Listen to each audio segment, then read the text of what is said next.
what we were going to do. And then the exhibit was brought onto the screen. I reviewed the video last night. The camera captured this for approximately 2 seconds. The camera operator, I think acting in diligence and appropriateness, immediately panned as soon as she realized that there was a new exhibit on the screen. The court took it down. As soon as they realized that an exhibit was on the screen, I immediately instructed my paralegal to take it down, and it was. Defense, I think everyone involved here made quick and appropriate efforts as soon as they realized a mistake had been made to remedy and mitigate that issue. As I explained what I was what we were going to do, defense counsel did not object as that happened. And the reason I bring that up is because of the requirement for timely objections. Moreover, I do want to say this exhibit was read into the record. It was allowed to be read into the record earlier. It is also in an earlier pleading, which is the information. This portion of that exhibit, I understand, is in the information. And it is largely cumulative of Exhibit 16 and 16.1, which were previously admitted into evidence and published to the media. Finally, we are going to be dealing with a lot of publicity when it comes to media coverage. And I think that's really where the remedy is going to be addressed. I understand there may be a remedy that can be fashioned today to prevent this kind of thing going forward or going on in the future in this hearing. But I think ultimately that's where this will be addressed. Any other questions from me, Your Honor? Well, not at this time. I will afford you the opportunity, obviously, to respond when the defense comes back. I want to weigh this and taking in consideration, and I find your representations to be accurate as to what occurred. I believe that I noticed it and asked for it to be taken down because I have a live stream on my screen for that very purpose. And the sequence, I believe I made note, and if I'm wrong, please correct me. It's been a long 4 past days, but that's the only addition that I find to the representation. And certainly, Mr. Novak, feel free to correct it if you believe the sequence was any different. I just want to make sure a clear record is being made of what happened in order for whatever happens next to be appropriate and proportional to the actions that occurred. No, and that's consistent with my memory. And I also reviewed the video, the live stream as well in preparation for this issue today. So that's exactly what I think happened. From my perspective, examining the witness, I did not have a view of what was being published to the public and the media. And so I think the court immediately, as soon as it recognized that, brought that to everyone's attention. Thank you, Mr. McBride. To the media.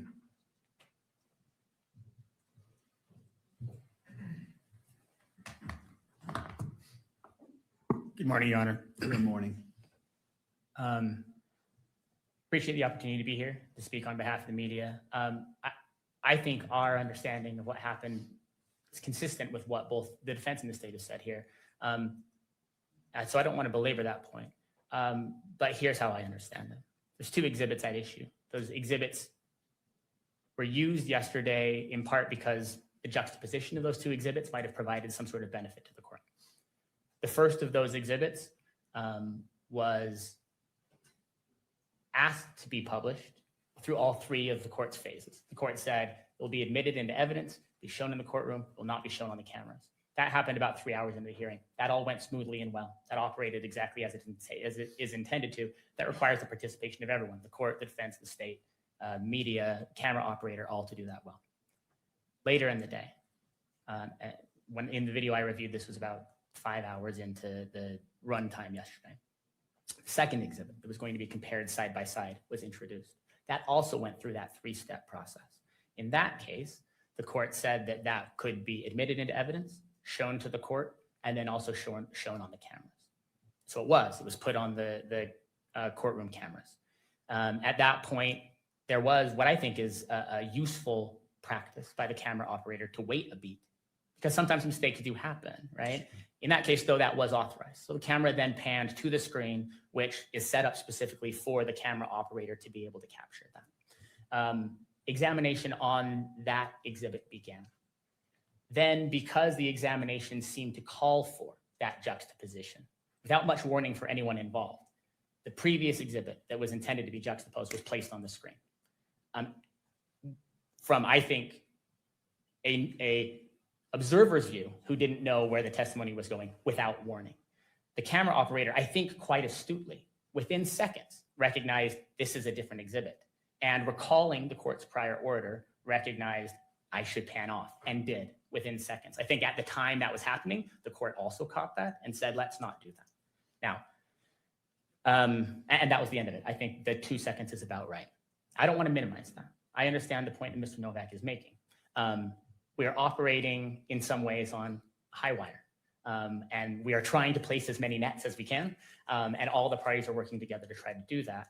But in the age in which we live, one of the challenges is that sometimes when something like that is placed on a live screen, someone can screenshot it, and like Mr. Novak said, if they want to put that for sale on the internet, then they can. That's why working together to ensure that even small mistakes like that don't happen is critical. And the media has the media coalition that are given the opportunity and the benefit of being able to be here to run cameras and to take photographs have complete buy-in on that point. There are, of course, people out there watching a live stream that are not part of our coalition that we can't control. And that's why it's so important that we get these pieces right. I do want, without going too far into the evidence, to note not only that several lines of this exhibit are available publicly in the information, but that the full text, every word of that exhibit is contained in a search warrant, in this case, that was initially filed on September 17th. This is in the 4th District, but in a different court. Was held for 6 months, as search warrants often are. But then on March 17th, March 16th, March 17th, was released in full. On page 7 of that search warrant is the full text of this exhibit. I don't want to suggest that anybody gets the right to say, well, I think it's public. The court has said don't show it in the screen, but since I think it is, we'll just come back later on and tell the court it's not a big deal because it's already public. That's not how it works. If we say we think it's in the public, the court says, I understand that, but I'm going to make an order. That order should be adhered to. But I do, for the purposes of prejudice, for potential remedy, for the court's concern and the court's sleepless nights, I do want the court to know that as well. And members of our coalition have pointed out to me as we've talked about this, while we take this very seriously, it is true in this case that the full text of that, not the image of the exhibit itself, but the full text is already in the public sphere, has been reported on, and is out there. I only want to reinforce, to close, the recognition that the media, our coalition, I, as an attorney for that coalition, have an obligation to make sure that mistakes don't get made. And in this case, even though I believe that the camera operator didn't act in violation of the court's decorum order, didn't do something that was forbidden by that there was an order that said, don't publish this exhibit. And because it flashed on the screen when the camera operator was filming that screen, that did happen. The media is fully bought in. I, as one of the attorneys and the other attorneys for the media coalition, are fully bought in on a goal to make sure that this kind of thing doesn't happen. Of course, I understand Mr. Novak and the defense's need to make a record and make an objection. And I also recognize and appreciate and understand the court's role in trying to make sure it imposes whatever sort of direction, caution, sanction, response that it believes is needed to make sure that its orders are recognized and adhered to. And I want the court to know that we will understand that and will comply with whatever it is that the court orders. Thank you. Anything further before we break? Mr. Novak? We don't need a break. Okay. Well, The court wants a break. I want to review this. I'm sure there is a stream out there. I want to look at it again in order to appreciate the full effect and exposure. I remember it, but given the nature of this and trying to weigh the constitutional rights of all parties, I want to be thorough and look at it exactly. So as we move forward, as I evaluate what's being requested by the parties, that I am at the level of knowledge and because for what it is, it was on screen. I want to look at it, how long, what exactly was on screen, and in order to be at the point of saying, okay, I fully understand. I mean, I was here, I saw it, I noticed it on the screen, but again, I want to take that extra 2 minutes to review that. I'm not suggesting that we rush through this at all. I just wanted the court to understand that our request for the remedy and the sanction, we are prepared to share that with the court, but we can certainly wait until the court has had an opportunity to review whatever the court thinks it needs to review. The permanence of this violation of the court order is a different issue from how long it took to correct the violation. It's a permanent consequence. In other words, that image is out there forever and ever in violation of the court's order, no matter what actions the court, the state, and the media took to remedy it, because that's the technological world we live in. So that's my response, if I may, to the arguments. But we can hold our suggestion until the court's ready for it. All right. If the parties feel it'd be helpful to confer while the court is reviewing it, you may, just so that if you choose to, I encourage it. If you don't, I respect that. A court's going to take about 5 minutes. Again, I just want to review it, to be brought up to full speed and just to have it freshly in my mind. I'm going to make one more point, if I may, and that is, this is not the first time that this has happened.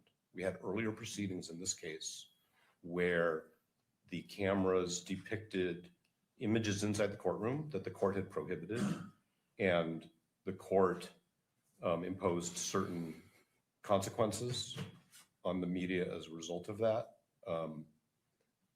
And so that's just something to keep in mind, in my opinion. Thank you. All right, before the court takes a 5-minute recess and to review this, does any party need the benefit of the record based off the dialogue between me and Mr. Novak? All right, not seeing any party respond. The court's in recess. We'll come back at 9:45. Court is in a brief recess. Court is back in session, noting the presence of counsel and all parties. And where we left off is the court took a recess to review the video. And I appreciate the patience of the parties as well as everyone in attendance when it comes to constitutional matters and balancing constitutional rights and transparency. This court will take the necessary time to make sure it's given the weight it deserves, and it is deserving of every moment that has been spent. Mr. Novak, turning to you. And perhaps before you begin, let me go ahead and make a record of what I noted that is at issue. And after I put this on the record, certainly if either side wishes to be heard about the court's understanding, I welcome your comments. Exhibit 24 was displayed on the monitor visible to the media camera. Exhibit 16 was displayed on all monitors and appeared on the live stream for approximately 3.5 seconds. The camera operator redirected camera before any party called attention to the display of Exhibit 16. Approximately 16 seconds later, the court observed the image and stated, "Let me stop you, Mr. McBride. I'm not sure. Is this being broadcast?" Mr. McBride responded, "Let's take that down." The full text of Exhibit 16 had previously been made public through a search warrant that was publicly available on or before April 2026. The portion displayed on the monitors did not contain the full note and consisted of approximately 78 words. Approximately 15 of those words were included in the information filed on September 16th, 2026. In addition, the full note was read into the record during the preliminary hearing. The court previously ordered that Exhibit 16 be admitted into evidence and permitted its display within the courtroom, but prohibited its publication through the camera used for the live stream. And that concludes the findings of the court as it relates to this issue. Do the parties wish to be heard before we go into what you're requesting about the record on what occurred? Your Honor, your recitation is accurate. My earlier comments were based on my memory of reviewing this last night. In the recess, I reviewed the feed again, and what you have said today is accurate. Thank you. Mr. Novak, any? No, Your Honor, I don't take issue with the court's factual summary. All right.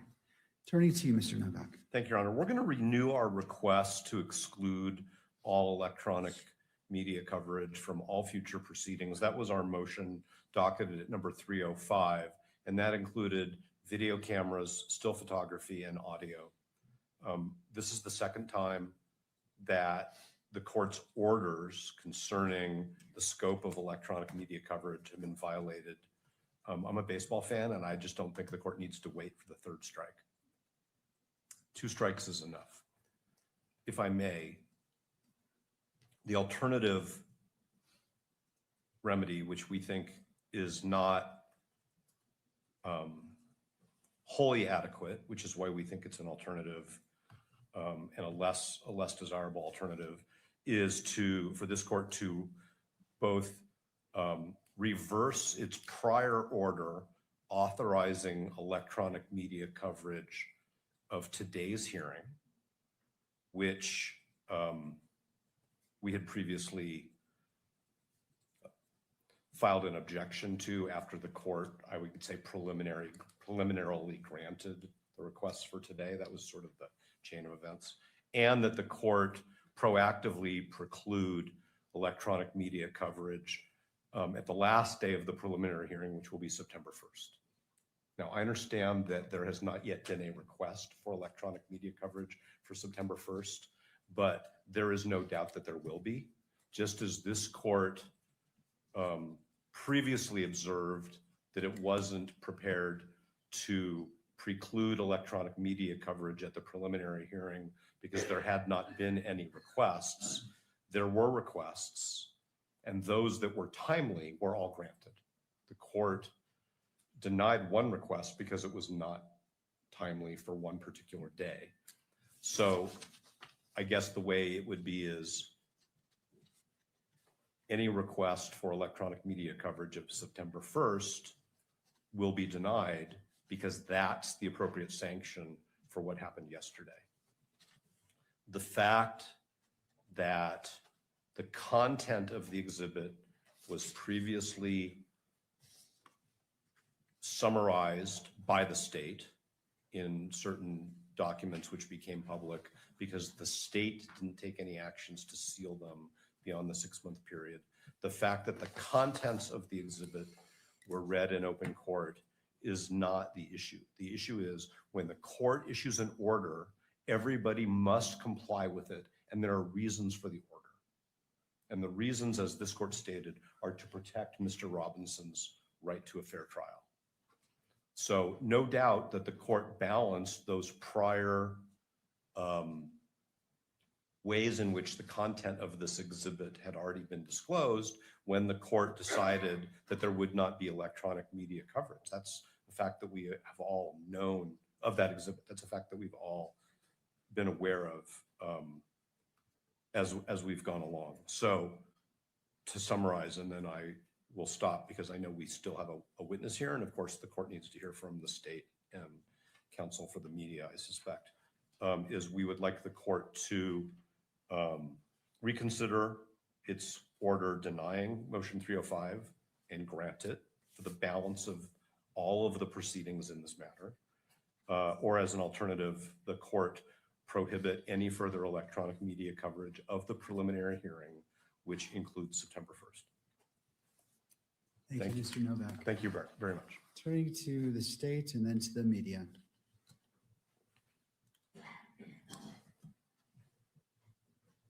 Yes, Your Honor, as to the remedy, we've heard of instances where the media has been able to delay publication of the recordings of the proceedings. We've heard of instances where that has been a short delay of like 30 seconds. I've talked to the media attorney about this, and they do not have the capability to do that right now. My suggestion would be for future proceedings to order the media to look into that capability, and that would be a remedy that perhaps could be used in the future. I think that would be a satisfactory remedy to avoid this type of thing in the future. As to the other remedies requested, we have one witness. The final witness, well, the defense has one witness. That witness is a ATF DNA forensic biologist.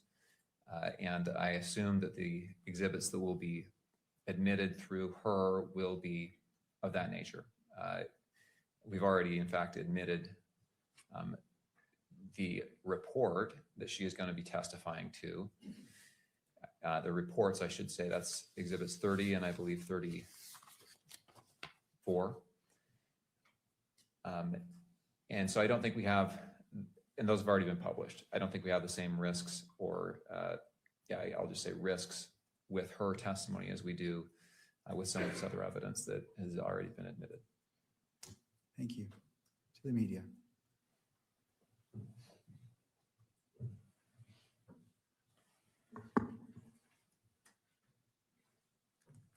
In a proceeding like this, the parties in the court and the media are working together to learn and to refine their processes. I hear Mr. Novak's remarks about challenges that we've run into in the past. I recall, it hasn't been that long ago, a time when the camera was placed in a location in the courtroom that was causing challenges. The court moved it. When there were challenges with aspects of the court's ruling, the court reiterated those, and those processes improved. We are getting better at this. Media is on board and recognizes the court's obligation and its significant efforts to balance the interests here. In light of the court's ruling, including its recognition that the media operator in this case beat almost all of us to the punch, right? And saw what was happening on the screen and moved away as quickly as they could. We believe that the procedures that the court currently has in place, even if they don't, every moment of every hearing deliver the result that we are intending to deliver. Those processes are working. I don't believe that a further adjustment, much less a sanction, much less a revisitation of something that says let's keep every photographer, every camera out of this courtroom for every proceeding. In light of the court's well-reasoned and exhaustive rulings after long briefing on all of this, the court is currently balancing these interests correctly, and we therefore ask the court to allow the parties to recognize that the time we're dedicating this morning represents a reiteration of the importance of these principles. The media and the parties all recognize that. We'll continue to endeavor at all times to do all that we can to ensure that those are adhered to, and let the parties go forward under the current procedures without further order or sanction by the court.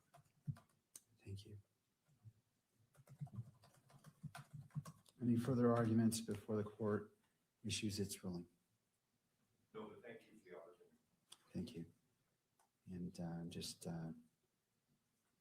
updating my notes as I'm intending to issue this ruling right now. I'm just making sure that I'm capturing all the points made in the argument right now.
almost done. I appreciate the party's patience.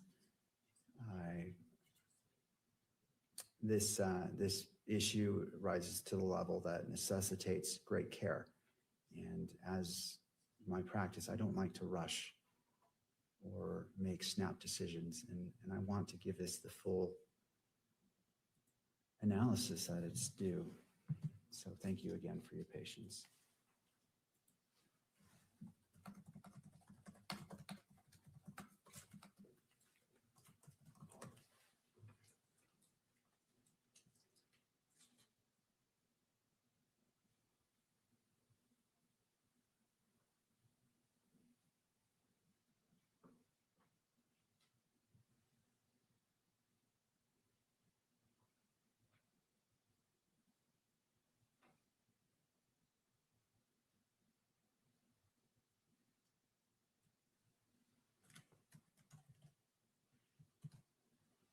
All right. Court will issue its ruling on the request by defense. The constitutional rights of Mr. Robinson and Ms. Kirk are paramount. Although transparency in judicial proceedings is a fundamental interest, it must be balanced against the constitutional rights of all parties. Having considered the arguments presented by counsel and having reviewed the events that occurred yesterday, the court finds that its order prohibiting the publication or broadcast of Exhibit 16 by the media camera was violated. The court agrees with the defense. This constituted a violation of the court's order. Compliance with court orders is essential in all proceedings and is of particular importance given the nature of these proceedings. With respect to defense's request as a sanction that the court reverse its ruling on defense motion 305, motion to exclude cameras, the request is respectfully denied. The analysis underlying the court's prior ruling remains unchanged, and the court adheres to its reasoning and conclusions.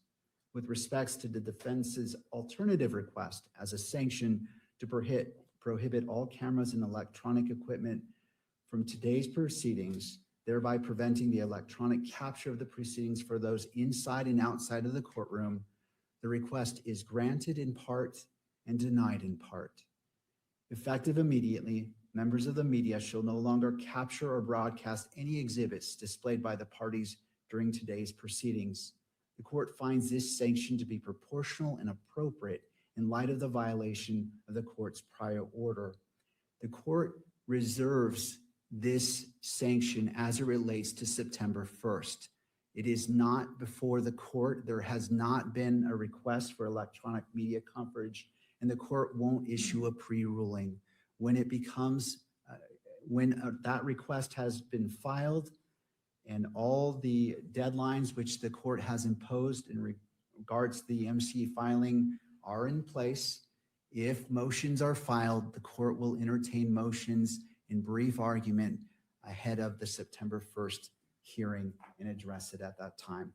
This is the ruling of the court. Thank you. Turning to the defense, if you wish, you may call your next witness. Judge, we would like the benefit of the record before we start taking evidence today. Yes, Mr. Gernander, and I'll allow all parties, given the ruling of the court, briefly. And I'll be brief, Judge. And this is in relation to the continued taking of evidence today. And I'll start my statement, Judge, with something that was very insightful that you said the other day. You mentioned, and I quote, "Sometimes you need to take time to save time," close quote. And so that's my purpose for standing up here this morning. We have spent the better part of a day, a little over 5 hours, I believe, hearing from witnesses that the defense has called at this preliminary hearing. And no doubt the defense is entitled to call witnesses at a preliminary hearing as allowed by the rules. But I think it's important that the court remind all parties about the purpose of this hearing. This is a probable cause hearing, as Your Honor has repeatedly stated. The defense has invoked the term reliability many times. And the court, frankly, has found the evidence that's been admitted, the testimony. As a gatekeeper, the court has found it reliable. It's been presented. The exhibits have been found reliable. So any questions of additional reliability are really questions of credibility of the witness and weighing of the evidence. And that is not really what this court engages in at the probable cause standard. And so this is all couched in the context of a likely forthcoming standing objection that the state may lodge if the testimony is long and drawn out and exceeds the scope of the preliminary hearing, gets into areas of a 702 hearing, possibly even trial. We will lodge this objection, but I wanted to just simply state the authority, Judge, behind our objection if we do make that. As your court is well aware, the magistrate at this stage of the case must view the evidence in the light most favorable to the prosecution. And that's cited to in a number of Utah cases to include State v. Schmidt. Schmidt continues, this means that when reasonable inferences from the evidence cut both for and against the state's case, the magistrate lacks the discretion to choose between them and must leave such a determination to the fact finder at trial. A few other cases I would like to refer the court to. State v. Pledger, which is a Utah 1995 Supreme Court case. Speaking of this standard, the court says, the standard bars the magistrate from requiring the prosecution to address or even eliminate alternative inferences that could be drawn from the evidence in favor of the defense.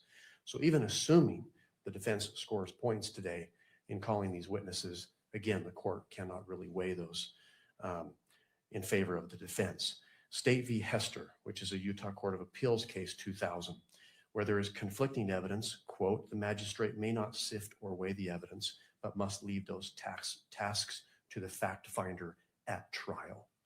Of course, we're not at trial yet.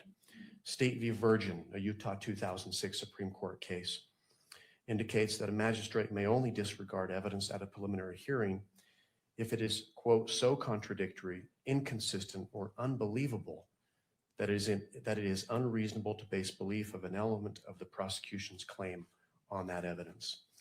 There's a State v. Drozbecki case, which is a Utah Court of Appeals case 2010.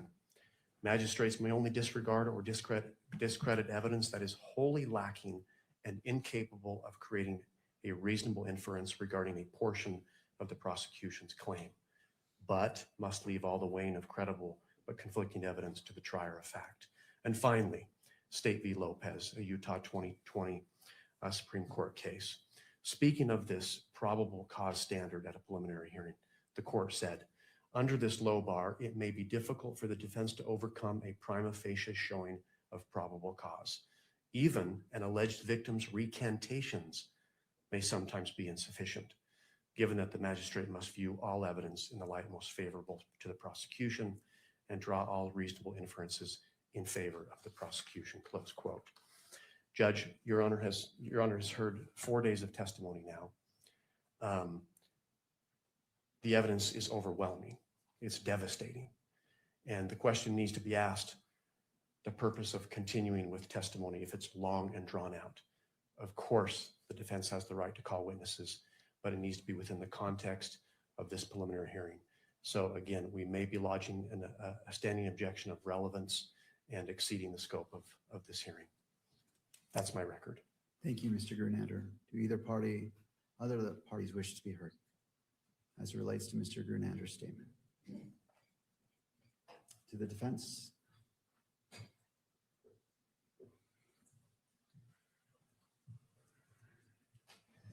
I'm not sure what was being requested by Mr. Grunlander. As I indicated to the court during the testimony of the last witness, we had discussion with the state prior to the start. We had a scheduled date for the court to rule on objections. And the purpose of that hearing was so that we wouldn't have to fly witnesses out from the East Coast if there was going to be a standing objection. Prior to that hearing taking place, the state contacted us after they had participated in interviews of Ms. Oliver and the other experts, and indicated to us, and we indicated to the court, that there was going to be no standing objection to the testimony of these witnesses. So if he's lodging a standing objection now, I think he's waived it, or he should be stopped from asserting it given the circumstances. I didn't hear that he was asserting that, and I intend to keep this next witness focused on the issue that I think is relevant, which is the state presented DNA reports through a non-expert. They selectively read into the record a portion of those reports which left an extremely misleading impression of the significance of that evidence. So I have the author of the report here, and I'm going to hopefully educate the court on what the limitations are of the report, and that's it. I hope to be done with the witness by noon, direct and cross, and that will be the end of it. All right, thank you, Mr. Burton. And before I have you call the witness, just want to make sure that the media had well, I'm not sure if the media needs to be heard on Mr. Grunander's response. All right, thank you. All right, Mr. Burt, you may call your next witness. Thank you. Call Miss Oliver.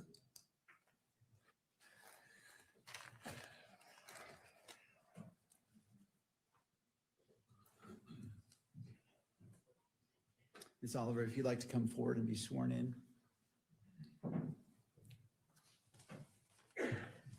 You do solemnly swear that the testimony you shall give in the case now pending before the court will be the truth, the whole truth, and nothing but the truth, so help you God.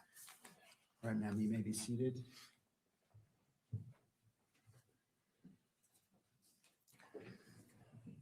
And there's a water bottle to your left if you wish. And after you're seated, if you wouldn't mind adjusting that microphone, bringing it close to you to pick up your testimony from today. Mr. Burt, your witness. Thank you. Could you tell us your name, please? Caitlin Oliver, Oliver. And Miss Oliver, could you bring that mic a little bit closer? So I want to make sure your voice is projected. Thank you. What do you do for a living? I work for the Bureau of Alcohol, Tobacco, Firearms, and Explosives as a DNA section chief. And how long have you held that position? I've been a section chief since January, and I've worked with the ATF for about 9 years. Prior to that, I was a forensic biologist. And where were you a forensic biologist before you started to work for the ATF? Prior to the ATF, I worked for Jefferson Parish Sheriff's Office in New Orleans, Louisiana, as a DNA analyst and a DNA quality manager. Back in September of 2025, what were your duties and responsibilities? I was a forensic biologist. And do you recall that around September 11th, you received a request to do some DNA work at the request of the state of Utah? Yes. Could we display State's Exhibit 30, which is in evidence?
For instance, the next sample down, 1.2, where the state read paragraph D, admitted paragraph F, you state in F, based on this calculation, there is evidentiary support for the inclusion of Tyler Robinson, correct? As a possible contributor.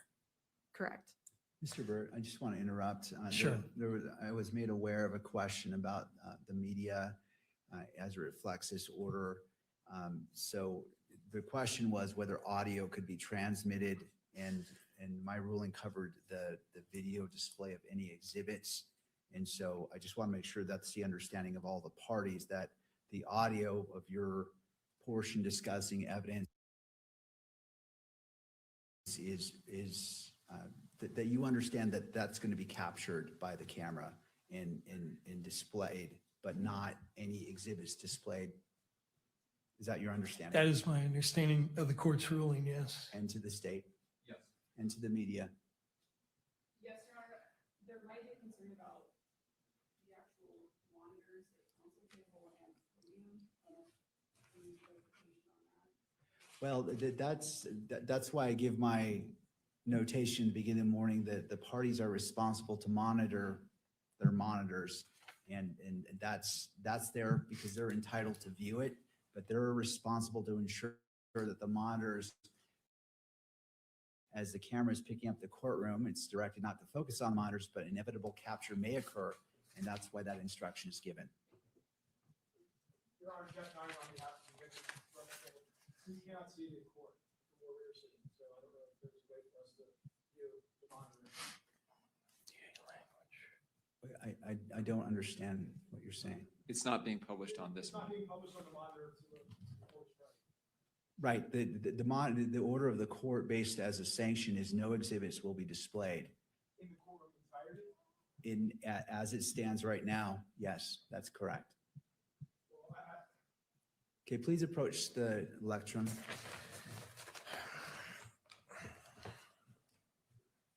Your Honor, it's just hard for the victim's family to be able to follow the evidence if everyone but the victim's family is able to view the exhibits here in court. Thank you. I appreciate your concern. This monitor is not on either. So it's only the attorneys. The attorneys have a right to view what exhibits are being displayed, to make their motions, objections, and to see it. It is the court's discretion on what's displayed in the courtroom for publication, and the court issued a sanction given the events of yesterday, and that's the court's ruling. Your Honor, I just asked the court to consider the victim has the right to be present, obviously, at the hearing. And the presence without being able to see the exhibits, again, it's our position, is not meaningful. Thank you. I appreciate your concerns. Mr. Burke.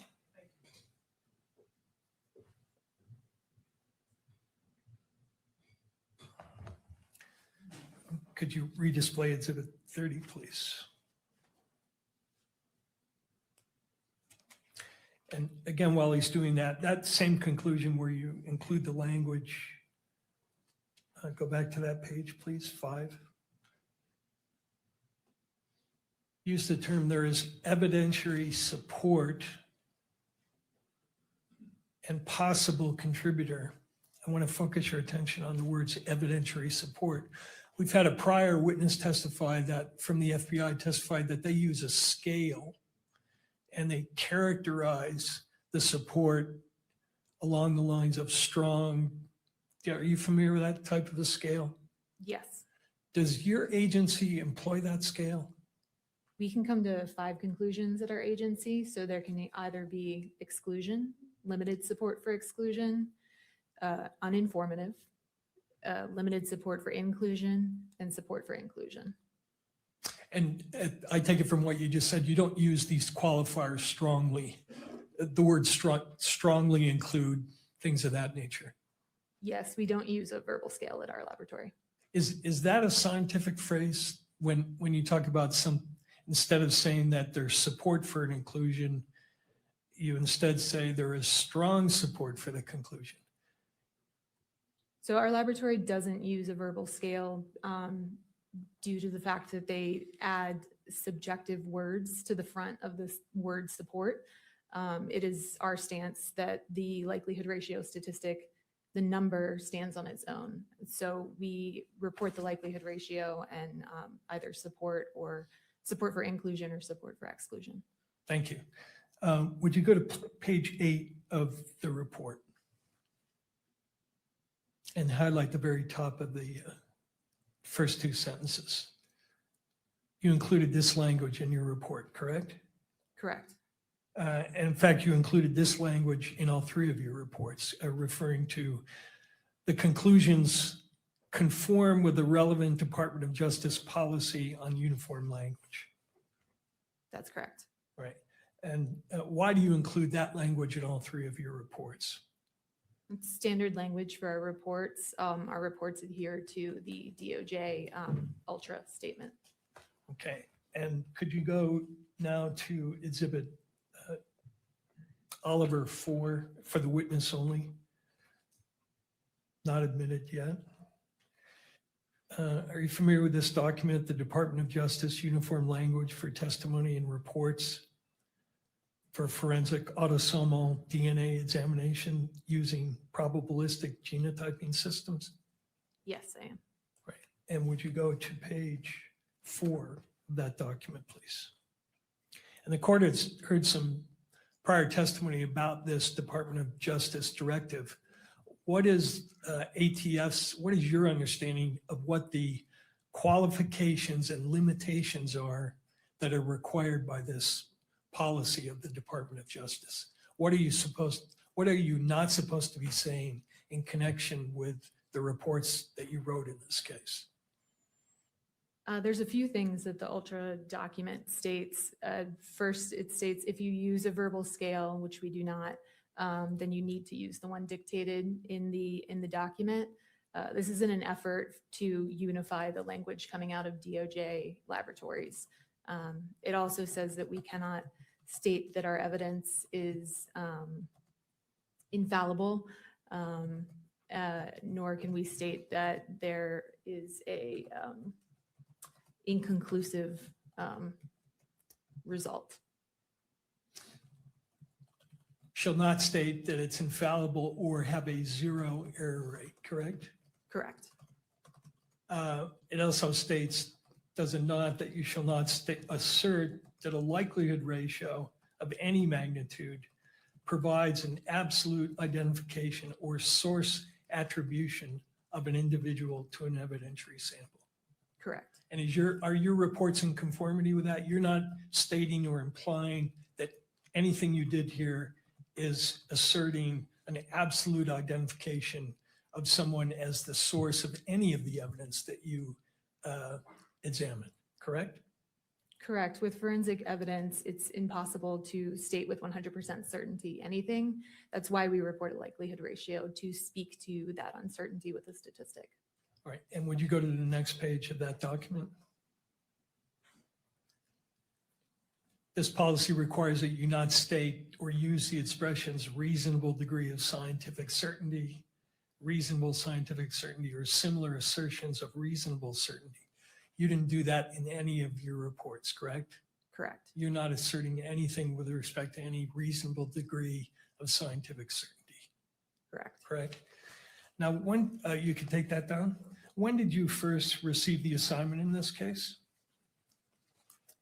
I would have to refer to my case record to know the exact date. Do you have those in front of you? I do not. Okay, let me pull up Oliver 3 for the witness only.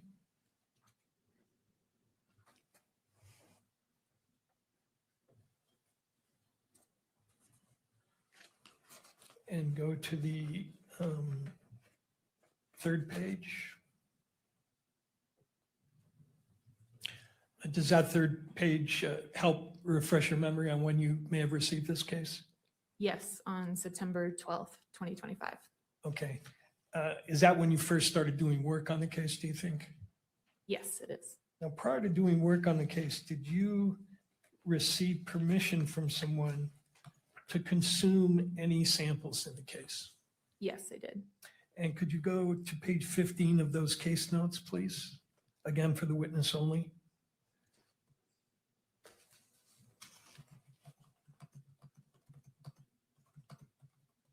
Do you recognize this email? Yes, I do. And can you tell me what the email is and what information it conveyed to you in connection with your examination? Yeah, so it's standard procedure at our laboratory that when we receive a case, we request permission to consume from the agent. We request that they reach out to an attorney if one is assigned. In this case, we will not begin any work on the case until we've received that permission to consume. So this email is us receiving permission to consume the samples and move forward with testing. Now, does your lab have a policy for preserving samples for independent testing by the defense? Where possible, we will not consume samples where it's possible. And that policy is a longstanding one, not only in your lab, but pretty much everywhere in forensic DNA analysis, right? That's correct. Goes back to 1996, does it not, when the National NRC recommended a policy that samples be split wherever possible at the front end of the analysis to allow for independent examination. Where possible, yes, that's correct. Right. And they did that because it was their conclusion, was it not, that a wrongfully accused person's best insurance against a possibility of being falsely incriminated is the opportunity to have the testing repeated. Such an opportunity should be provided whenever feasible. Correct. Okay. Could you now go back to Exhibit 30? Page 8.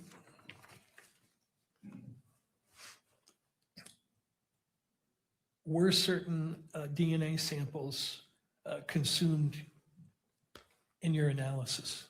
Yes, they were. And for the record, are those listed on page 8 of your report? Yes, they are. Which samples were entirely consumed in your analysis? That would be exhibits 1.4, 1.6, 1.9, 1.10, 1.12, 2.1, 3.1, 4.1, and 5.1. Okay. Then are there a number of samples listed above there in the report where you say the DNA extracts will be retained? And then you list 1.1, 1.2, 1.3, 1.5, 1.7, 1.8, 1.13, 7.1, and 8.1. Correct. Does that mean that those are all swab samples, correct?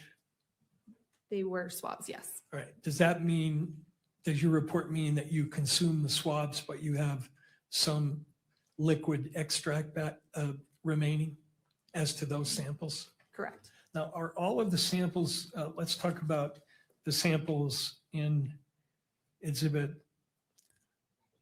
Plaintiff's Exhibit 30.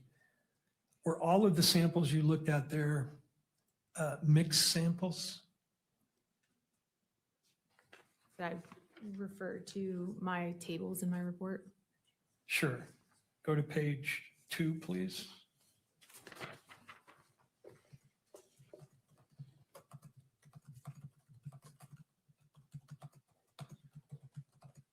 And can we go to page 3 and 4?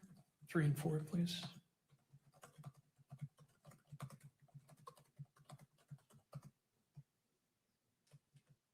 With the exception of the known samples from the known individual, that was a single source sample, but otherwise the evidence samples were all mixtures.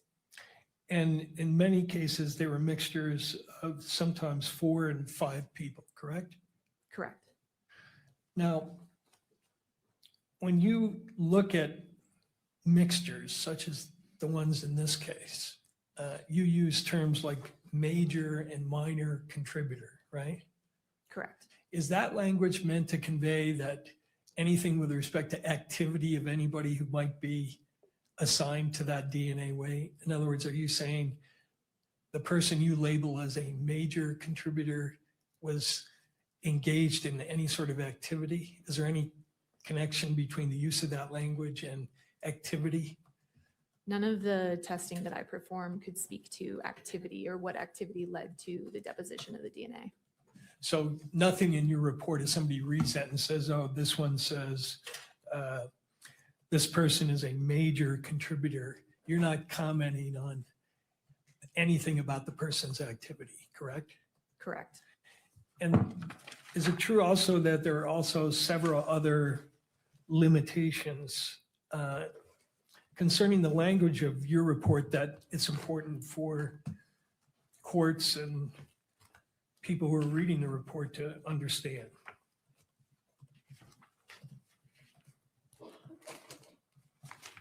I'm sorry, what was the question? Are there other limitations in addition to the one we just reviewed that it's important to understand about the language you use in your report? In terms, is there something specific that you're? Yeah, there is. Could you go to Baker Exhibit 30, page 1, for the witness only?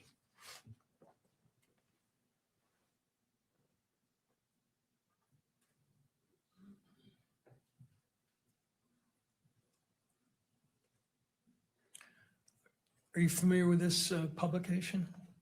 Yes, This is a publication by the National Institute of Standards and Technology called Forensic DNA Interpretation and Human Factors. correct. This is put together as a guidance document for practitioners on what, to simplify it, essentially what to say and what not to say. I don't know that I would call it a guidance document. NIST is not a regulatory body for DNA testing. It was a report that looked into forensic DNA reporting and specific human factors that could affect our testing. So they may have had recommendations, but as far as them being a regulatory body that's issuing guidelines, I wouldn't state that. Okay, that's fine. Could you go to 136, please?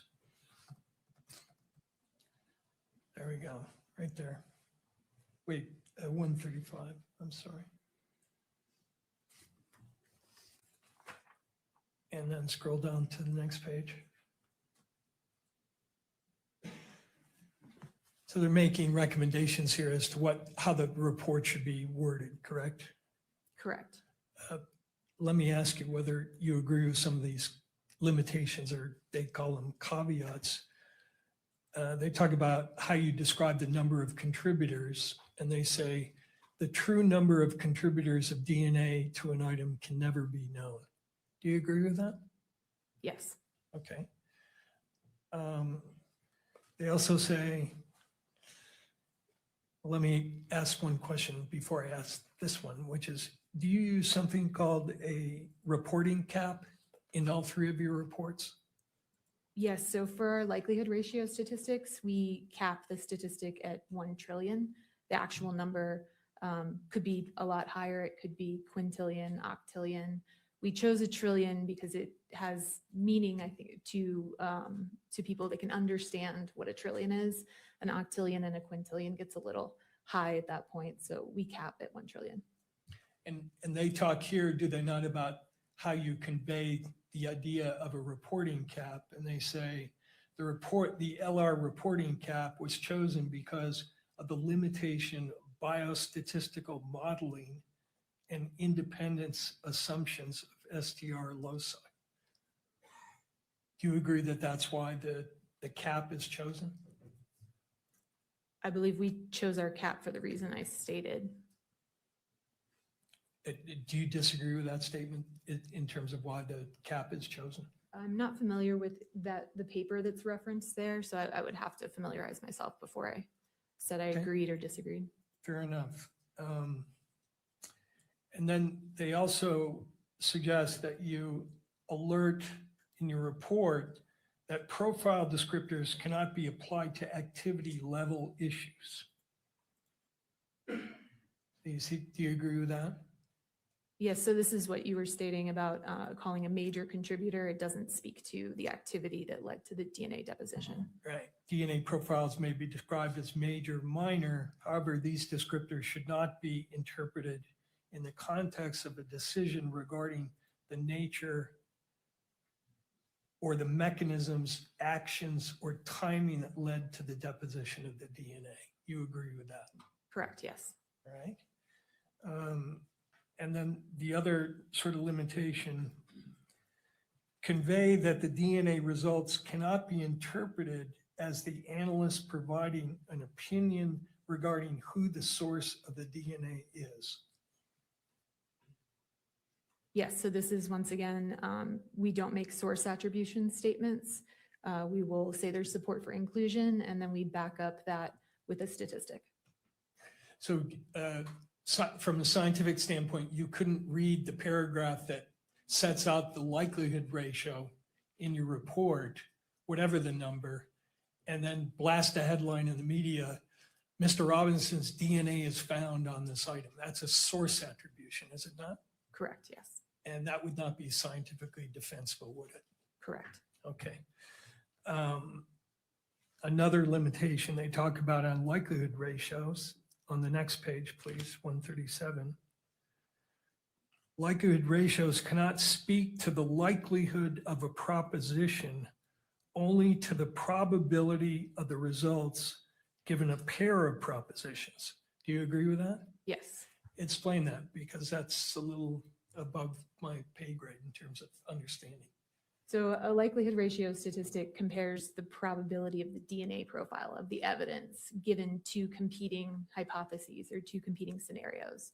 Typically, the first is that the person of interest is included, and then the exclusionary hypothesis would be that the person of interest is excluded. So there's a random, unknown, unrelated individual contributing.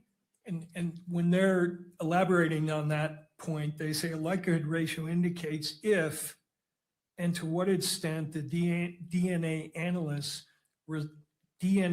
analysis results support one proposition over another.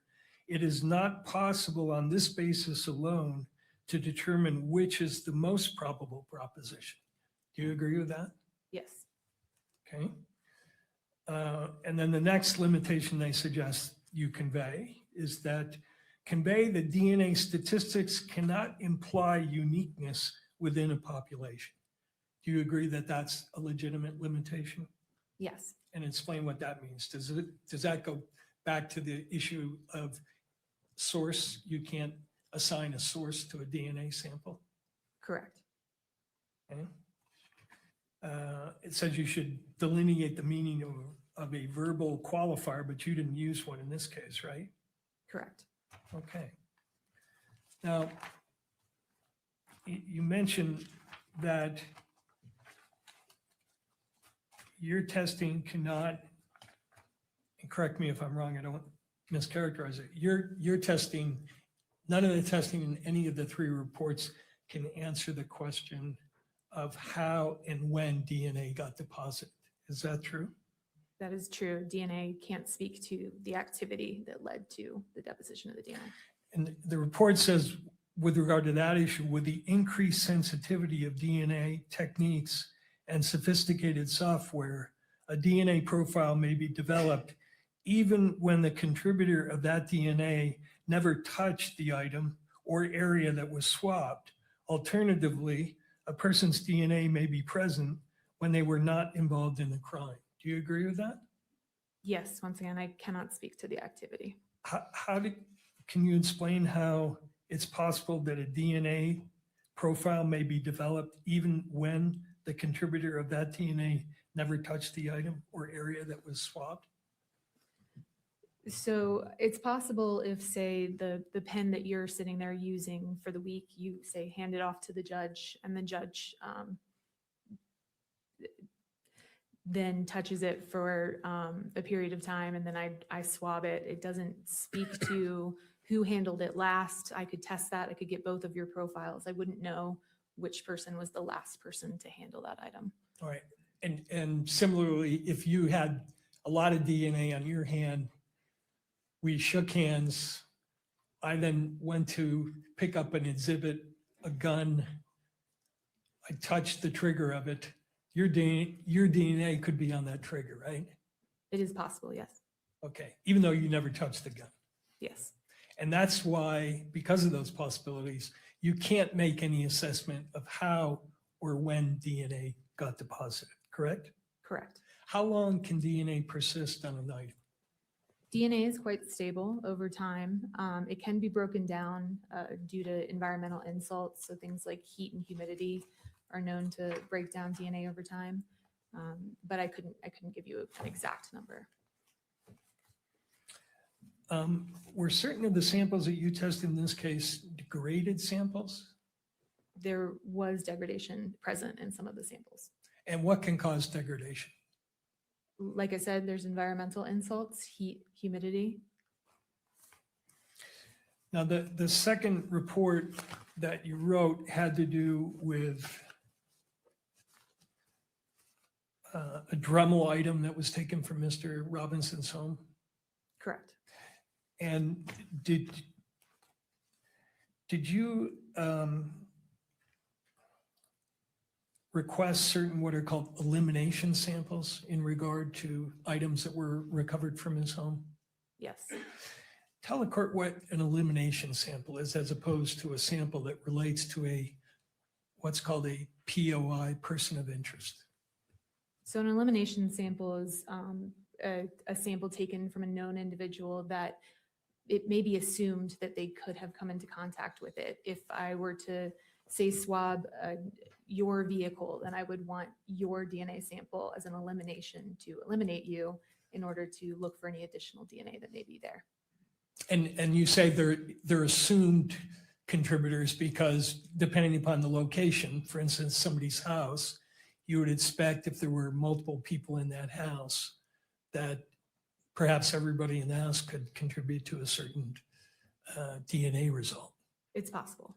So you'd want samples from all those folks to see if they contributed to an item that would be associated with a place where they congregated.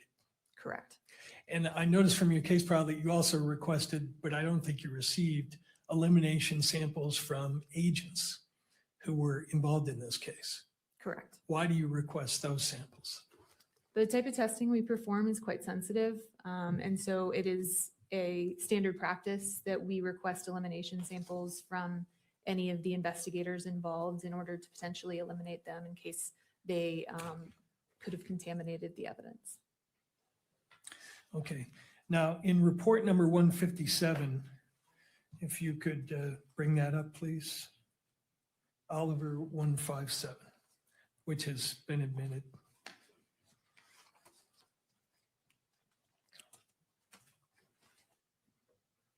The elimination samples that you requested in connection with items seized from Mr. Robinson's apartment were from Amber Robinson, Matthew Robinson, and Lance Twigs, correct? Correct. And that's because you had information that those people were associated with the house. Correct. And when you tested or compared, first of all, you determined their DNA types, right? Correct. Then you compared their types to what you found on the evidence. Correct. And for a certain number of those samples, you found the presence of DNA of your elimination samples, not because they were suspects, but because they were associated with the premises, right? There was support for inclusion of some of these individuals, yes. Okay. And if you could scroll down to page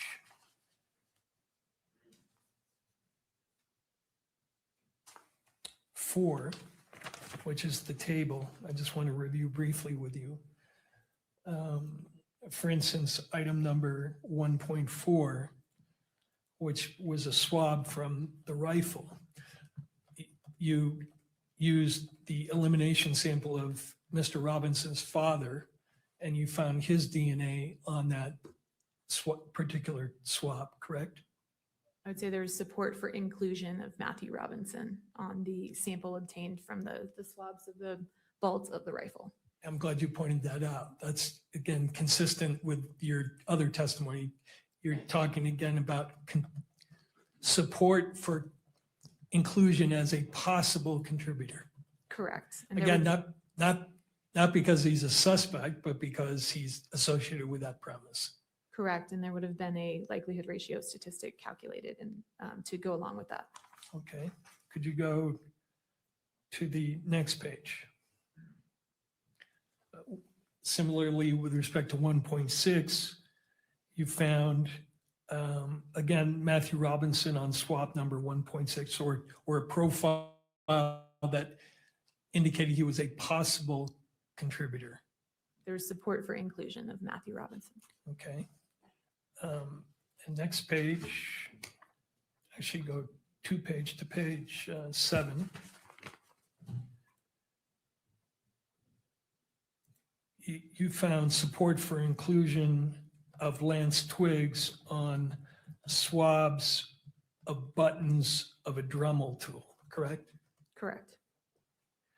And going back to what we were talking about before, if a person named Lance Twiggs lived in that residence, came into contact with Tyler Robinson, and then touched a button on a Dremel tool, you'd expect Mr. Robinson and Mr. Twiggs's DNA to be on there, right? Or you could. It's reasonable to assume that anyone living in the household could have contributed to DNA on an object found in that household. And similarly, you found profiles to suggest support for inclusion of Mr. Twiggs on other areas of the Dremel tool, correct? Correct. Okay. Now, the last area I want to ask you about is, you're familiar with something called NGS? Yes. What is NGS? NGS stands for Next Generation Sequencing. It's a DNA technique that sequences your DNA. So it looks at the individual sequence of your DNA. And is it true that in your field, that whole area of NGS is something that's at the forefront of everybody's attention? For instance, when you go to seminars and you look at the presentations, there's a lot of talk about NGS, right? That's correct. Yes, it's a newer technique. And is it being developed by ATF as a technique that's going to be used or has been used? Not at this time, no. And is there plans to do that? Not at this time, no. Okay. Do you know if other labs have implemented it?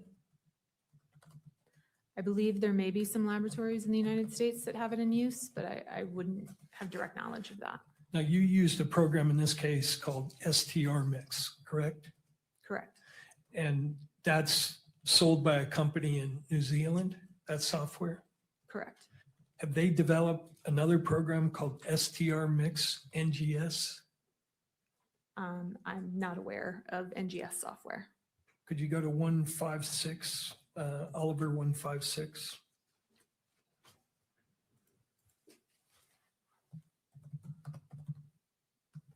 Let me know when you're there.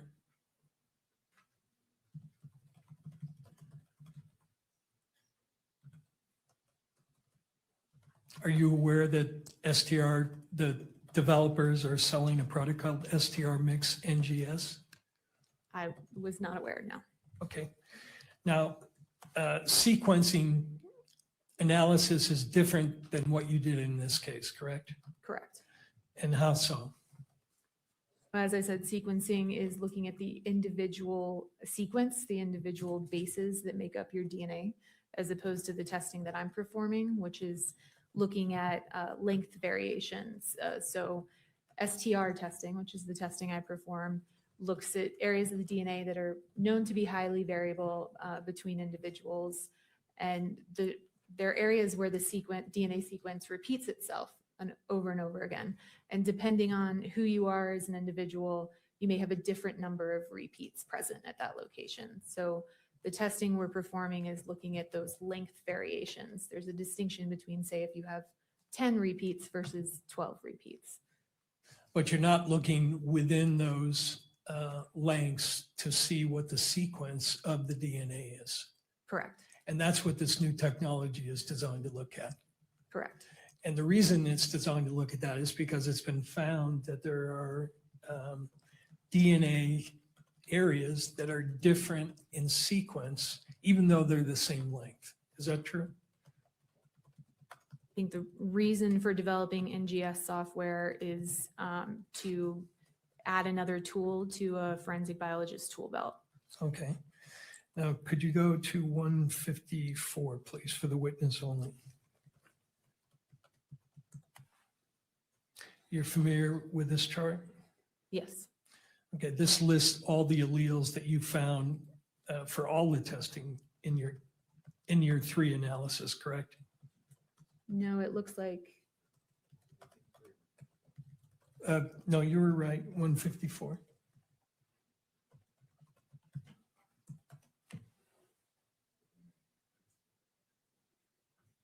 Yeah, this is one, what's the exhibit on this? Okay. You're familiar with this chart, right? I've reviewed the first page of this chart. I have Sure. not reviewed the entire Go to thing. the first page. This lists the alleles that you found, correct? For the known samples, yes. Okay, now go to the second page. And is it true that for the alleles of interest in this case, one of the alleles of interest is at the D3 location, allele 17? One of the locations that we look at on the DNA strand is called D3. That's a location, yes. Right, and in this case, the 17 allele is important because Mr. Robinson had a 17 allele, correct? Correct, And some of the evidence had a 17 allele correct, at that location. correct. So as I understand the way you do this, you look and compare whether those are the same number, basically. I wouldn't state that's how we do our comparison. So it's not just number matching. We're using STRmix, the StarMix software, in order to perform an analysis of the software that looks at the possibilities for a DNA profile and make comparison to the knowns that way. We aren't using a chart and just doing number matching. Yeah, and I wasn't suggesting you did, but you're looking at the alleles and measuring the peaks, and it's a fairly sophisticated process, correct? Correct, But the bottom line is you're comparing alleles one against another.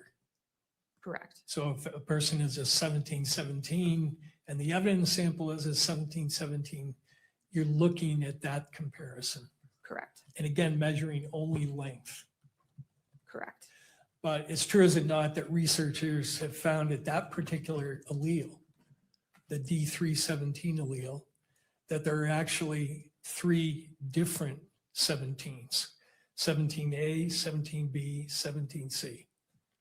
Yeah, so there's something known as isoalleles. What that is you may have, in this case, a 17 allele, but the sequence within that 17 allele is different. So 2 people may have a 17, but they may have a different sequence within their 17 allele. And it's been found that there is a 17A, a 17B, and a 17C, correct? Objection, relevance to the probable cause hearing. At this point, I think we've once again gone beyond probable cause, and based on Mr. Grunander's argument, I would invoke his argument here in the case law that he referenced, and I object to this question. Let me withdraw the question, reframe it, and move beyond it. All right, so I'll sustain the objection. It will be reframed and we'll go from there.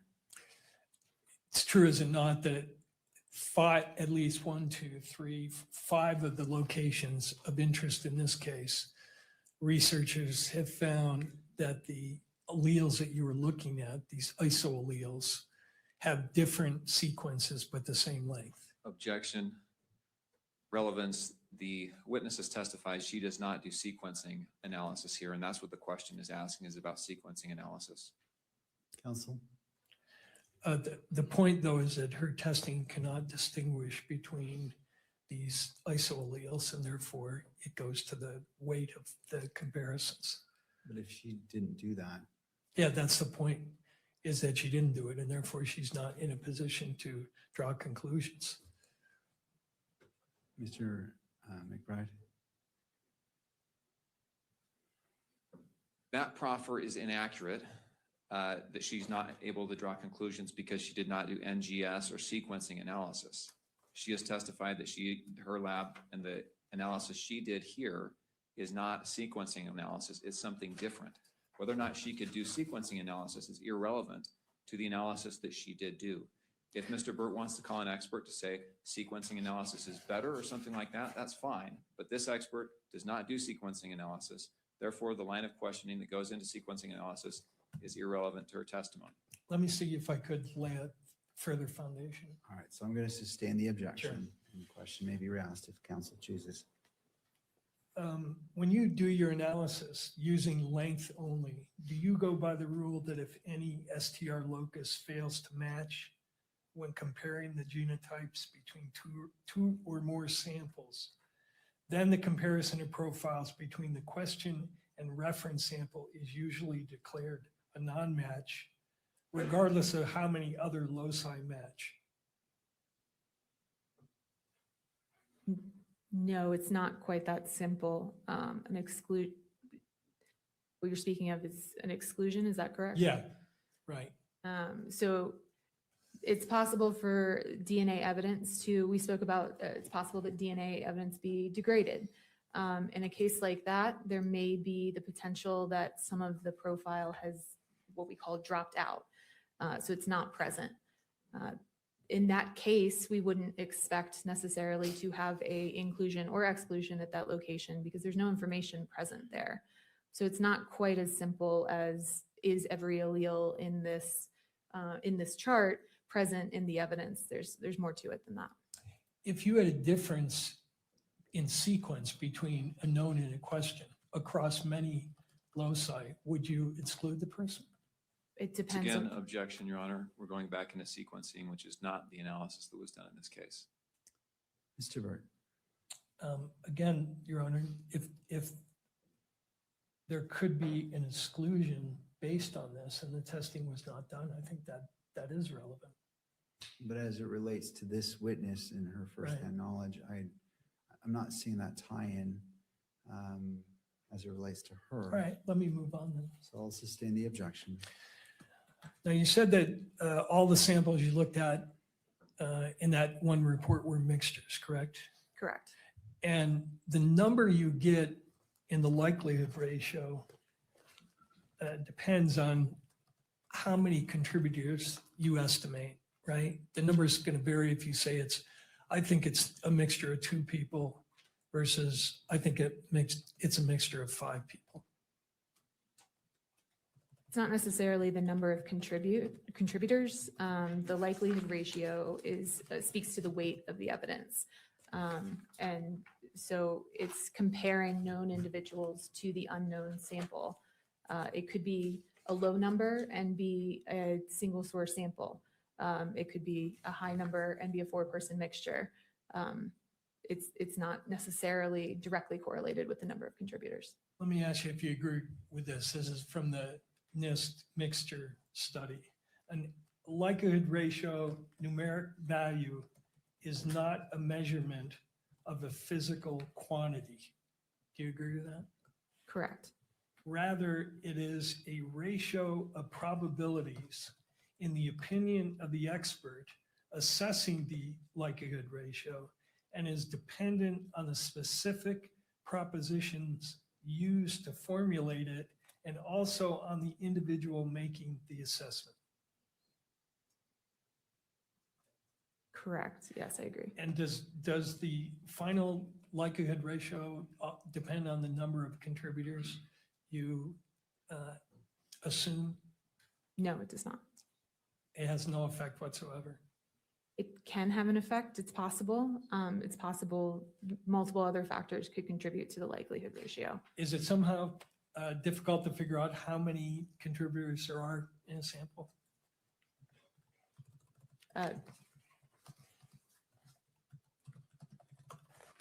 I guess I would say that I use my my training, education, and experience in order to determine the number of contributors present in a profile. I noticed throughout your report, you used the phrase, for instance, with regard to the 1.2 sample, the profile consistent with at least five contributors, at least one of which is male. And for 1.1, you say the profile is consistent with at least 4 contributors. I assume by the word at least, you're signaling that it could be more. Correct. And as the number of people to a mixture increases, the difficulty in sorting out that mixture increases as well, correct? Correct. I noticed in your standard operating procedure, there's some guidance on interpreting 3-person mixtures. Familiar with that, right? Yes. And it says, and correct me if I'm wrong, approximately 70% of 4-person mixtures present as 2 or 3-person mixtures based solely on number of alleles present. It's possible for them to present. Yes.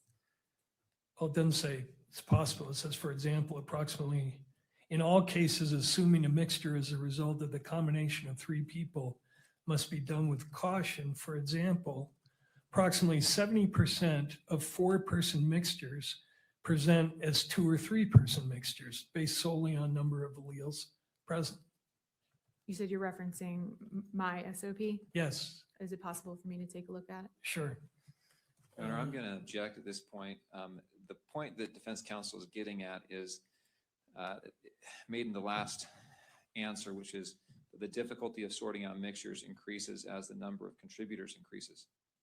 That's all understood, but that has nothing to do with the probable cause determination. Even if it's difficult, the inferences and the evidence is weighed in favor of the state. The court cannot weigh the difficulty in determining this evidence. Is it fair for a trier of fact at a jury? Sure it is. But we're now getting into weight issues that are relevant for a jury, but not for this court. Well, Thank you. he's Mr. implying Burke. this is going to be an extended discussion. I have one question which he wants to look at her manual to make sure it's in there. So, and then I'm done. All right, I'll allow this question, so I'll Thank you. overrule the objection. She may review the material and So could you bring up question can be rephrased. one, exhibit Oliver 148?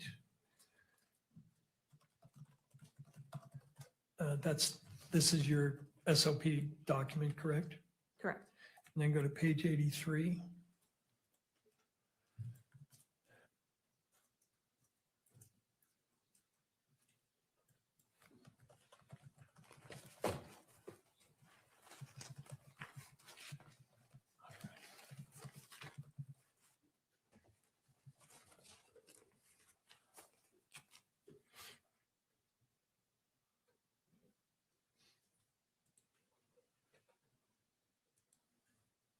Did I read that correctly?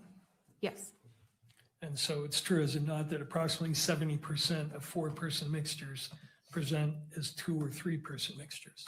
It's possible. Thank you. That's all I have. Thank you. We've been going for a bit, and depending on how much cross, I'm trying to decide if a break is warranted or if, Mr. McBride, you wish your cross is limited. Again, not trying to say which way you should go. I'm just trying to weigh whether we should take a break. I will probably be 20 minutes. All right, let's just keep going, and then at that point, we can take a break. Thank you, Mr. McBride.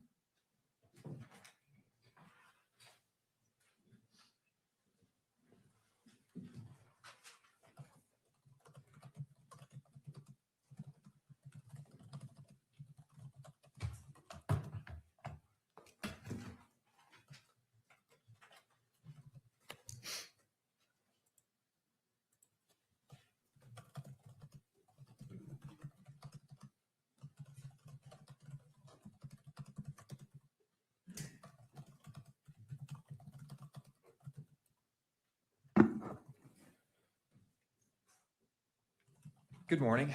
Morning. Is your lab accredited? Yes, it is. What does that mean? So our laboratory goes through a voluntary accreditation process where a external third party comes in and audits our laboratory to a set of standards. Specifically, the ATF laboratory is accredited, and specifically the DNA section of the ATF laboratory is accredited to 2 sets of standards. One is an international set of standards called ISO 17025 for testing laboratories. And additionally, a DNA-specific set of standards put forth by the FBI. Does the accreditation require that the methodologies you use be validated? Yes, The methodologies used in this case have been accepted by courts across the country, correct? correct. Does the accreditation require that forensic biologists like yourself satisfy certain qualification standards? Yes, we're required to perform competency testing prior to participating in casework. And additionally, we participate in twice a year proficiency testing. And do you satisfy the competency and qualification standards required by accreditation? Yes, And at the time you did the testing in this case, did you satisfy those standards? yes. Moving to your opinions, where on the firearm did you find evidentiary support for the inclusion of Tyler Robinson? There were several locations. I'd have to refer to my report. Okay, would you look at your report? And this is, it looks like report number, or exhibit number 30. If we can pull that up just for the witness.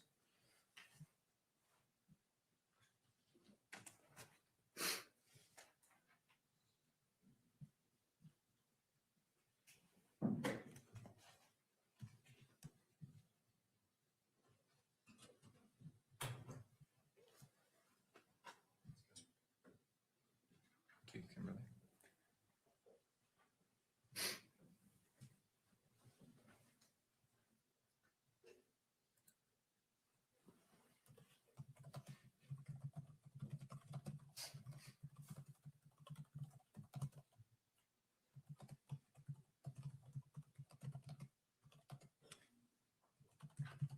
We had it for a minute here. A minute ago.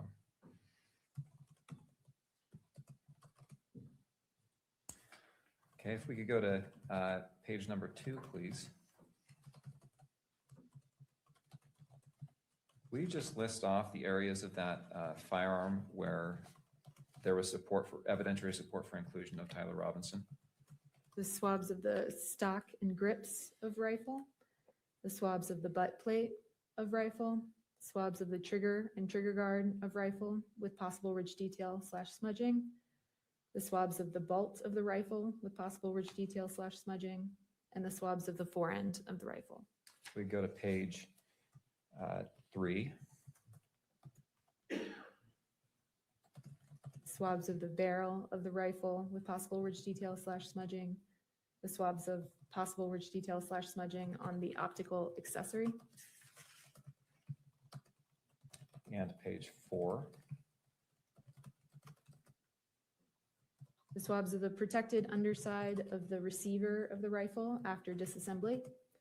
The swabs of one 30-06 cartridge case. The swabs of one 30-06 cartridge. And the swabs of one 30-06 cartridge. I want to ask you about a couple of those conclusions.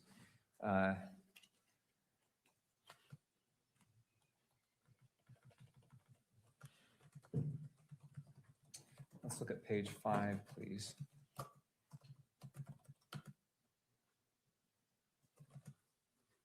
And calculation number 3, exhibit 1.3, do you know where that swab was taken from? I'd have to refer back to page 2. Can we refer back to page 2, please, Kimberly? Thank you. 1.3 is the swabs of the trigger and trigger guard of the rifle. All right, going back to page 5.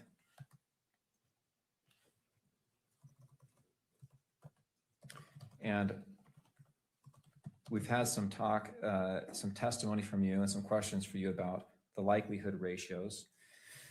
What was your conclusion as to the likelihood ratio that you analyzed in this question, in calculation number 3?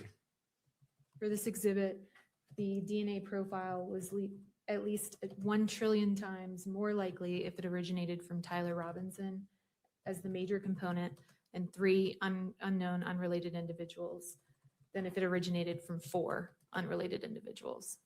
You say at least 1 trillion times more likely. So it could be a much higher number than 1 trillion. Is that accurate? It's possible. But the protocols in your laboratory say you cap that at the number 1 trillion. Is that right? Correct. We would not report a number higher than 1 trillion. And it looks like you also did a probability statistic as well in paragraph E. Is that right? Correct. It's another way of stating the likelihood ratio statistic. And will you state your findings you made here in paragraph E, and that's on page 6.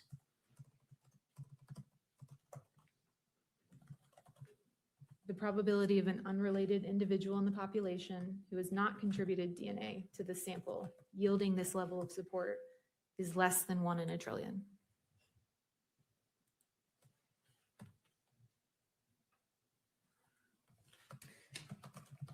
And same question there, the trillion number, it could be far less than that, but you stop your calculations or the statistics at 1 trillion, is that right? Correct. Let us move to page 7 with regard to statistical analysis calculation number 7.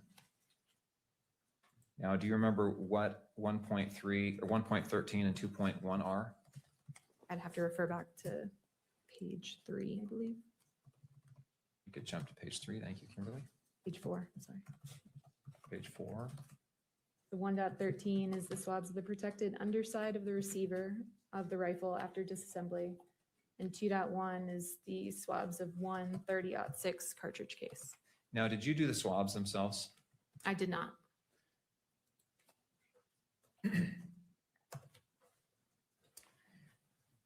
And 2.1 is a cartridge case, is that right? Correct.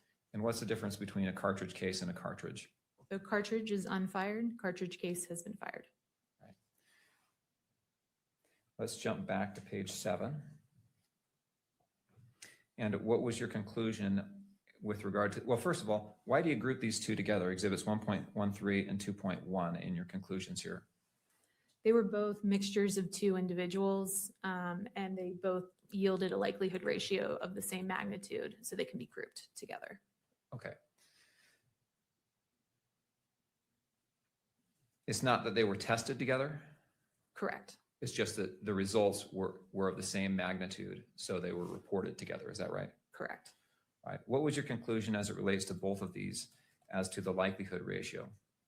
The DNA profiles are at least 1 trillion times more likely if they originated from Tyler Robinson as the major contributor and an unknown unrelated individual than if they originated from 2 unknown unrelated individuals. And did you make a conclusion here as well about the a probability statistic? Yes, so the probability of an unrelated individual in the population who has not contributed DNA to these samples yielding this level of support, so meaning yielding this likelihood ratio, is less than 1 in a trillion.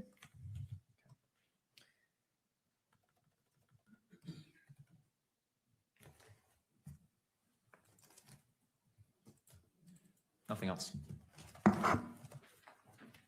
Mr. Burt.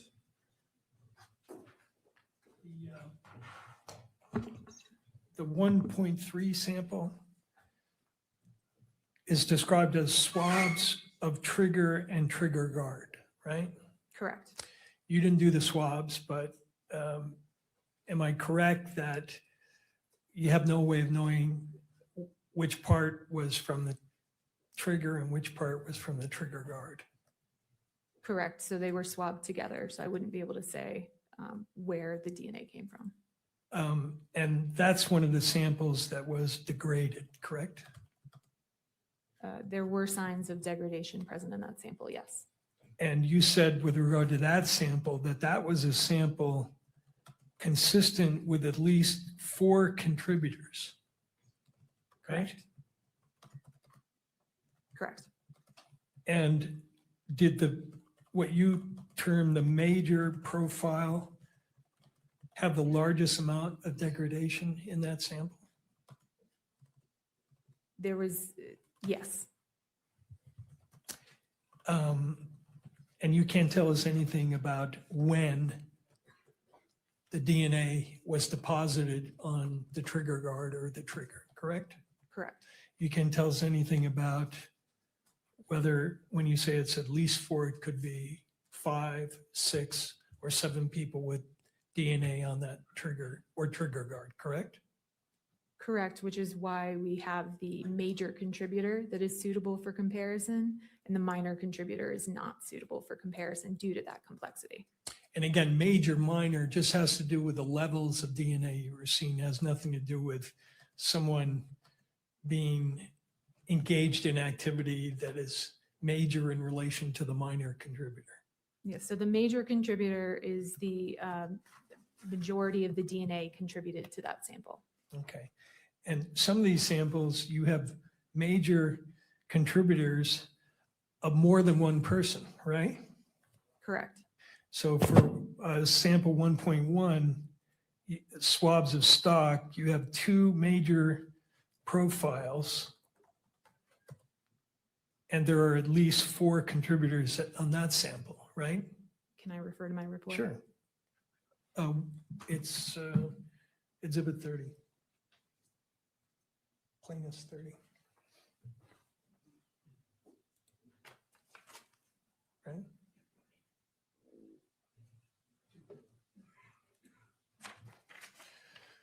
You said Exhibit 1.1? Yes. Yes, it was a mixture of 4 individuals. There were 2 major contributors. Okay.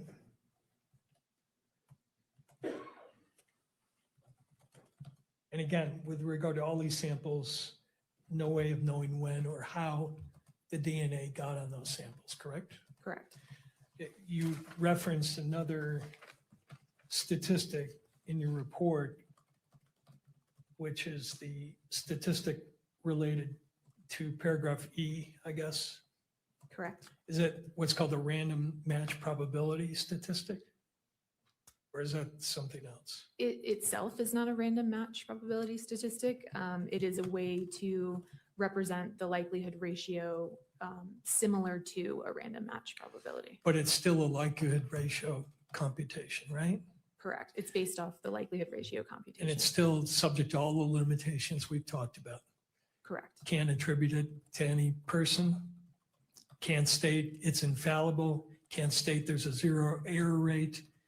And you can't state that it is a source connected with any one person, correct? Right. So part of not being able to state source attribution is the reason we report the likelihood ratio statistic. It speaks to the weight of the evidence. And so yes, we can't do a source attribution, and we report that statistic and address that uncertainty that way. And address the uncertainty along with the other limitations we talked about. Correct. Thank you. That's all I have. Thank you. Anything further for this witness?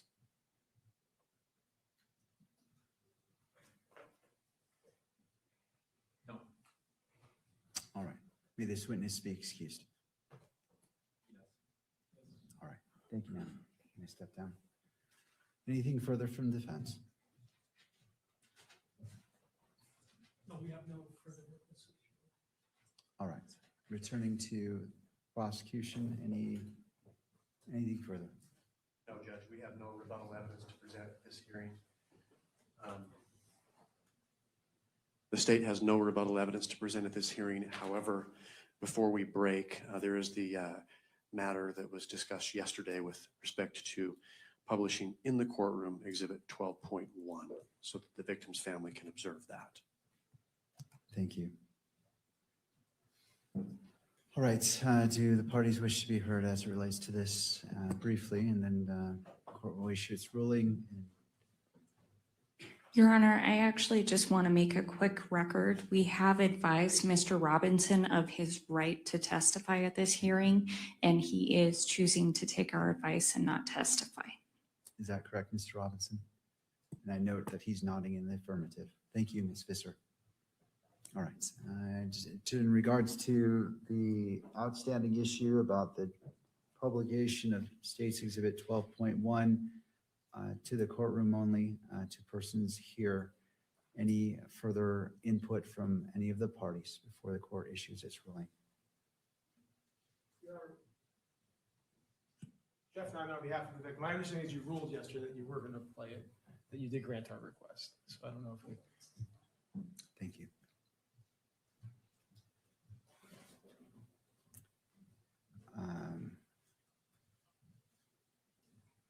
Judge, I might simply add, given the court's ruling this morning with respect to displaying exhibits, we may want to make a record with the live streaming folks here that it's not going to be published. Thank you. All right. Nothing further from any of the parties? Okay. Just updating some notes.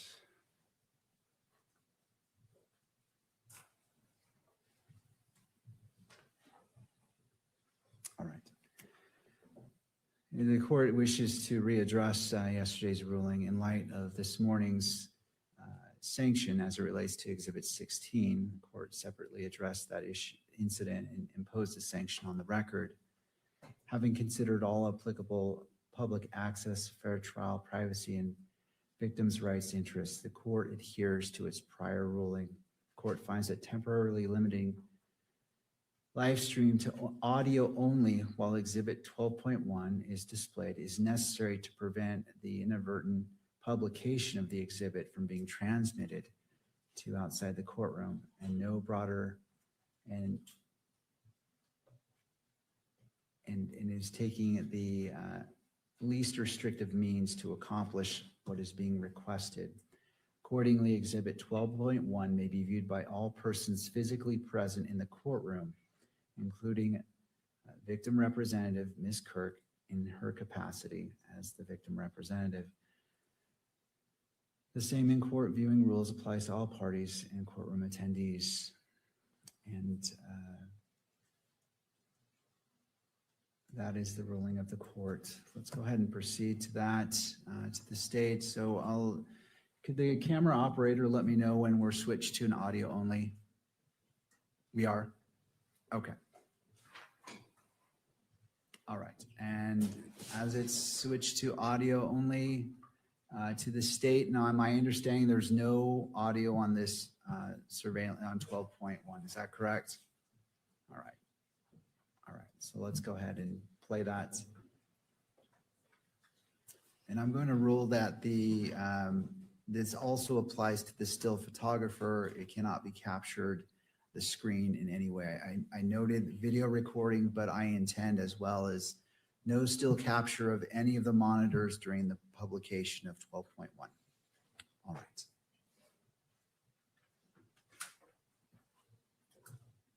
And to the stage, just let me know if you're ready. Let's go ahead and play it now. No, Your Honor. All right. So this preliminary hearing is continued to September 1st at 10 a.m. for an in-person hearing. The court will allocate up to 4 hours total for argument. That's encompassing both parties. Does the defense request that Mr. Robinson be physically present for that hearing? Yes, Your Honor. All right, we'll make the recording. Thank you. The court appreciates the professionalism, civility, and respect shown by counsel, the parties, and all persons in attendance throughout these proceedings. As there are no further matters before the court, this proceeding is adjourned until September 1st at 10 a.m. Good afternoon to you all. All right.